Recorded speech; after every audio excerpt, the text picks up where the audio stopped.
My name's Shelley Appleton. Welcome to this training insight. This is all about solving the spooky spot in the arena, episode 1. So there are a number of causes for having a spooky spot or a spooky end of the arena or a scary spot, whatever you want to call it. And these include the following, and I will be making videos on each one of these. Okay, so first of all, it can be caused by a partnership problem between a person and their horse. So it's where the horse and rider lack a good connection. They lack trust and confidence in each other. So what happens is that you end up with a horse, it is anxious, and what happens is it becomes over-reactive to its environment. Next cause is a horse that is not exposed to different environments regularly. So these are the horses that are never taken anywhere and are only ever ridden in the one place, in the one arena. So what happens with these horses, because the part of their brain is not kind of exercised to be able to take in changing environments, which is something they've got to learn how to do and to process, they become very overreactive to minor changes in this one place that they're always in. So instead of, if you take a horse out and about and they're exposed to these changing environments, it gives them that ability. But when they're just in the one spot, what happens is those tiny changes in those one environment becomes big things. So that can be another cause. The next ones is that typically the worst place for any horse that has a spooky spot in the arena, it'll typically be the furthest place from the gate. Okay. And that's horses that hold, negative thoughts or emotions about being ridden. And it can be due to the other two problems I've just talked about. So, with every kind of spooky spot in the arena or a horse that acts like this, it can be multi-layered. Okay. So, if the spooky spot or the scary end of the arena is the furthest place from the gate, okay, it's normally because the horse is holding negative thoughts and emotions about being ridden, and therefore it's anxious. And therefore, the further and further it gets away from the gate, the more heightened anxiety they get, and the more negative their thoughts become. So they start perceiving their environment negatively, because really their thoughts are just really leaving the arena and not being ridden. Okay. Next reason is nervous riders that are very hyper-vigilant themselves. So what the horse might be worried about can actually make the horse worried. And the final thing that I'll talk about is what this whole video, this first episode is going to be about, is about location fear phobias. Okay, so a horse can just have a spot. It might be an object, it might be a mounting block, it might be one particular corner, it might be one bush. And what's happened is the horse has actually developed a true kind of fear phobia to the place, and it's been triggered either by a negative event or a place that they associate with potential danger. Okay, and that's really is what this case is all about in this particular video. So I'm going to address the spooky spots that are caused by fear phobias. So horses remember what they experience and learn for a very long time. They've got a very good long-term memory. It's actually better than ours. So therefore, if something happened in a particular spot, so just say they did get a fright, something flew out at it, okay, and it gave it a fright, that can actually mean that they get wary of that spot again. Or, they might have spooked or tripped and the rider kind of fell and ripped at their mouth, okay? So, that just action in itself, what you did to them when it spooked, can also be layered. So if something triggered fear, they can actually connect that location as being like a bad, scary spot. Now, sometimes, as in this case, in this video, no negative event has actually occurred, but there's a smell, a sound that comes from that area, or some kind of visual object, like some kind of strange shadowing, etc., that is identified by the horse's brain as potentially threatening. Therefore, that spot or that location in the arena becomes the scary spot. So what happens is that when there is a scary spot in the arena, or just say when there's one that's located by these fear phobias, is that it results in the horse wanting to avoid the spot, or being very hyper-reactive in the spot or the, surrounding location. The horse is just, feeling quite threatened. So the horse can work well away from the spot, okay? But as they get closer, their anxiety can increase as they approach it. And typically as they're leaving it, they'll speed up. So you'll see them getting wary. They might be very reluctant and start getting very worried and, start going into the startle reflex and their head getting higher and them getting more worried as they're approaching it. And when they leave the spot, they can speed up, okay, because they want to get away from there as quick as possible. Therefore, they can spook, they can spin, they can refuse to go forward, or they can become really hyper-vigilant and distracted with checking the spot. So even if, some fear phobias can be so bad that even if the horses are in the kind of the safe zone of the arena, they'll still be really hyper-vigilant and checking out that spot and waiting for monsters to appear. So this is a case story, right? And I wanted to tell you about this story, and I'm going to do it in a few videos because it's a really cool example. And when I heard about this story, and I've kind of been involved in the process of it, I went, I've got to tell people about this because this is kind of a really creative, inspiring story of someone who found a problem with a horse and has just been very dedicated to getting over it. So this is the case story of Lindsay plus Jazz versus Pig Corner.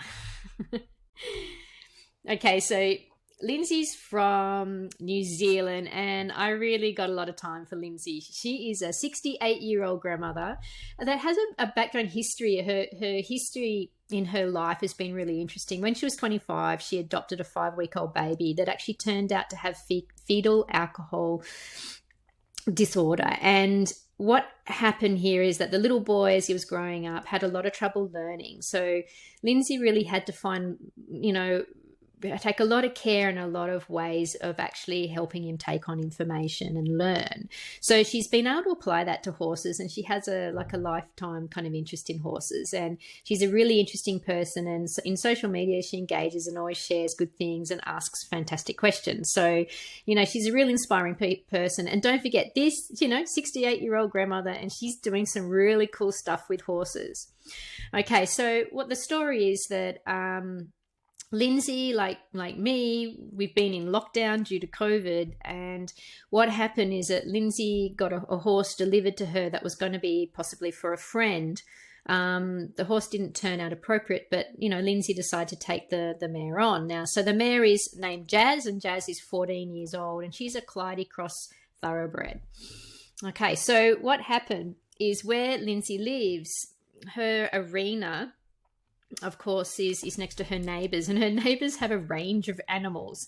They've got pigs, alpacas, goats and sheep. And what happens is that the pig hangs out in a space in a corner of the paddock that is kind of next to the top of the arena. And anyway, when she took Jazz into the arena the first time, she thought, because the horse turned out not really appropriate for a friend, but she decided to take the horse on. So when she took it into the arena for the first time, she wasn't thinking anything necessarily of it, but, Jazz absolutely just froze to the spot. Okay, and became very overwhelmed and very freaked out by what we called Pig Corner, okay, where the pig hangs out. So what she did over, about a month or so, or a number of weeks, is that, she kept taking the horse in there, but, Jazz really didn't get much better. Okay, she would walk in the gate and just become like really on alert and really hyper focused and really worried about Pig Corner. So in a live, I think I was in one of my Facebook lives that I put on YouTube, I think I was talking about counter conditioning, right? And that idea really inspired Lindsay that this might actually be a way for her to tackle the whole issue with Jazz and Pig Corner. So counter conditioning means that, with training, with real clever, dedicated training, you can actually replace a negative association with a positive association. So at the moment, I'd say Jazz can probably very much smell the pig.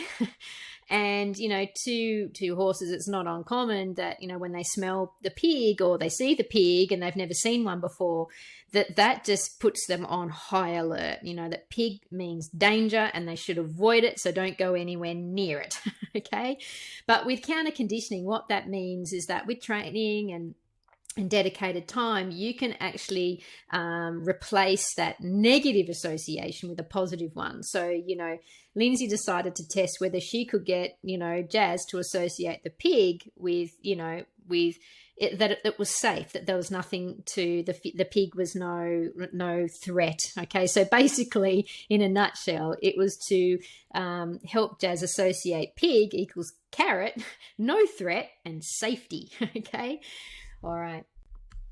So here's Jazz. This is day one. Okay. This is Jazz when she, this is day one. And this is as far as she'd go in the arena. And you can just say she's just absolutely fixated on pig corner. So this is what happened over time. So I'm going to talk in a minute about what Lindsay actually did. But for the first 2 days, she could only work Jazz in like this particular half of the arena. Now, Lindsay's arena is a 20 by 40 dressage arena. And so, Jazz would only work in half of it. She would not cross that BE line. Okay. And so for, Lindsay, the whole thing about it, she just took her time, right? She just took her time, and I'll explain what she did. Is that she basically just allowed Jazz to move. She was being moved and guided by Lindsay, and then she'd rest the horse, and she progressively rested the horse closer and closer to pig corner. But I will say more about this in a moment. So for the first 2 days, Jazz could only feel comfortable in and show some signs of relaxation in that half of the arena. Okay. After 3 days, that arena area, that safe zone increased. Okay. 4 days, okay, she was able to get even further. And by day 5, pig corner was okay. Okay, so it took 5 days of just, not demanding anything, but just following the same consistent thing and just exposing to Jazz and being very targeted with her carrots, her rest and carrots. So this is day 5. Jazz was really quite happy to go up and stand in pig corner. In fact, pig corner became her favourite place to hang out. So it was really cool. So she went from like walking in the gate and being completely confronted by the pig smells to actually wandering up there, So it was pretty cool. So this is what happened over the 5-day period, is that the safe zone for Jazz increased, okay, to the whole arena. And instead of pig corner being a real worrying place, pig corner became the pig carrot corner, which was pretty cool. Okay, so how did Lindsay do this? So what Lindsay did is she decided to free lunge Jazz in the safe zone. She did this with a flag, okay, guiding and directing her. And then what she would do, she'd draw Jazz towards her, rest Jazz, and give her some strategic carrots. Okay, and she decided to free lunge because what happened, she did try to do it just online with some groundwork, but that tended to really overwhelm. That was just too much for Jazz being kind of directed. So what she did is that she decided to free lunge, because then Jazz was able to pick, and pick how close that she was comfortable with. And it just, and what Lindsay did is she just progressively rested closer and closer to pig corner. But the free lunging gave Jazz more choice to be able to keep her distance and gave Lindsay more insight into how she was feeling. The other things that Lindsay did that were very strategic is that she made sure that pig corner, or at least closest to pig corner, was the last place she visited before they quit, okay, and went back up to be put away. And she always made sure that she left in the session with with Jazz showing really low energy, really quite relaxed and quite calm. So she made sure those two things. And the other thing she did is that she didn't care how long that took. That might have been just 10 minutes. Well, then she just worked for 10 minutes.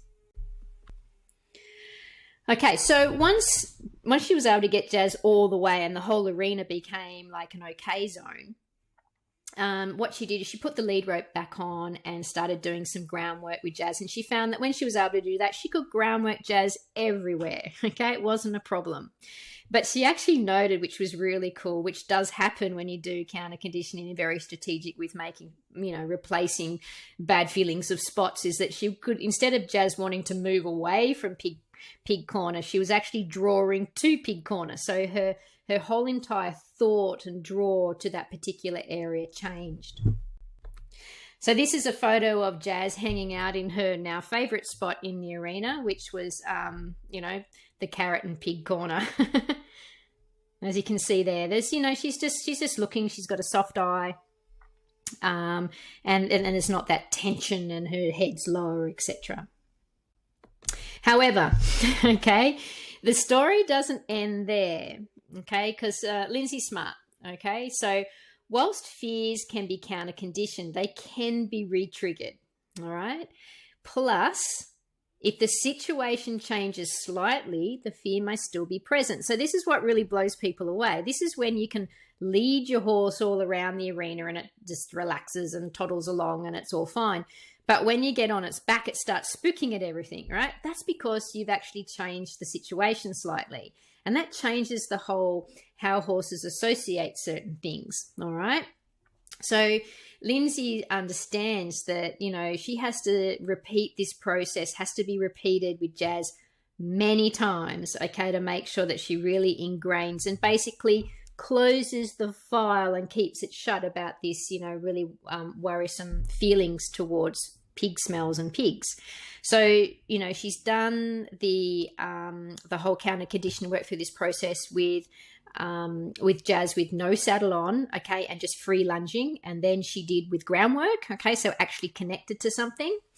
And then what I'll report in other videos is that she has to put the saddle on because that'll change things, okay, and then ridden. Okay, so she's got to be really, really thorough with this. You just can't do it free lunging or on a lead rope and say, oh, look, the horse is fine, it's cured, let's get on and ride it, because you've changed the situation. That's most likely going to re-trigger that fear because it's different, okay? So I'll be reporting. Lindsay's been keeping a bit of a diary of it, so I'll be reporting to, give you guys ideas.